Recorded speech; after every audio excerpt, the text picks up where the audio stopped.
it was a wild ride. But like I said, it all started, in West Michigan, and so much of my journey, really was centered around the support that I received from the West Michigan cycling community. And it really was a grassroots, step by step process. My parents supported me the whole way, but they are not cycling professionals themselves. I'm not one of these purebred pro cyclists that comes from a Belgian tradition of 4 generations of pros. I started as a beginner mountain biker in Michigan, when I was 12 or 13 years old, and I went through literally every step through the Michigan ranks. Started traveling to a few nationals with the support of many of the Michigan supporters that helped sort of mentor me. What was it like in the Tour de France, racing on that stage? Grueling and exhausting and really high pressure. That's the culmination of a life's and career's work, getting to that stage, getting selected to the team that rides in it, and then having success, like we did with Cadel Evans in 2011, where I was part of that winning team. Really surreal.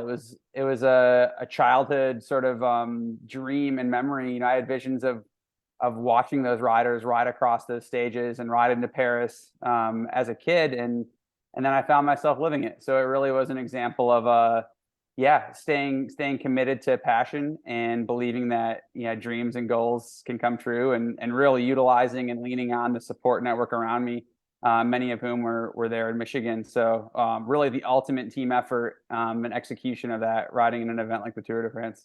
How do you prepare your body for the grind of the tour, especially the big climbing days?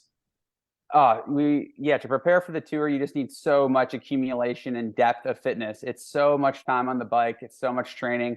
It's a lifestyle. It's something that was lived 24/7. It's the sleep, it's the diet, it's the focus, the psychology, the mental preparation. And so much of that, like I said, goes back to that. We have our team, but also our personal team, family, friends, and that inner circle that really, was my glue that sort of held me together in all those tough times and allowed me to grow and become stronger, and really do something that originally I thought defied physics and defied the possibility of what I could do physically. So it's a testament to what's possible by the human body and the mind.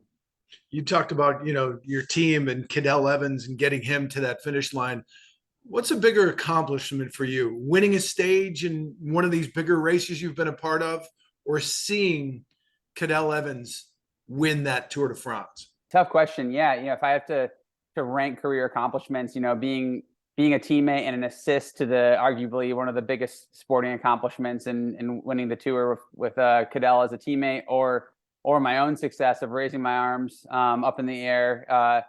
They're almost different. They're gratifying in different ways. I think as a competitor, there's always parts of us that we want to be first across the line. But pro cycling, it taught me something that I never really, as a young kid, would have anticipated that it taught me, and that the power of teamwork and the ability to work together, and coming together to accomplish something that is greater than any one of us individually. And I think for that, maybe the team accomplishment ranks even higher, because no one individual can go do that by themselves. It is truly only possible by the effort and accumulated efforts of the team, and that was just something that is beauty and mastery in motion for that all to come together. The Gran Fondo, just want to get back on that for a second.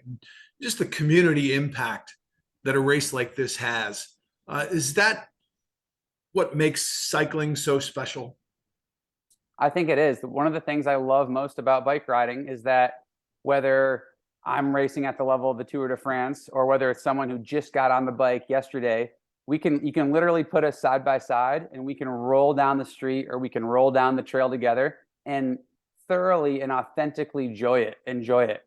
Where, every sport is not like that. You can't, if an NFL quarterback, wants to share that intensity and speed that he feels during a game, it's hard for someone to actually jump in there during the game and get in there with them. So I think the bike is really beautiful in that, that wind in our face, the freedom of the bike, the social interaction, all that can be shared by so many at every different level. And it's really a privilege that, West Michigan and Grand Rapids has the Grand Rapids Grand Fondo bring everyone together and share the bike and the joy that it brings.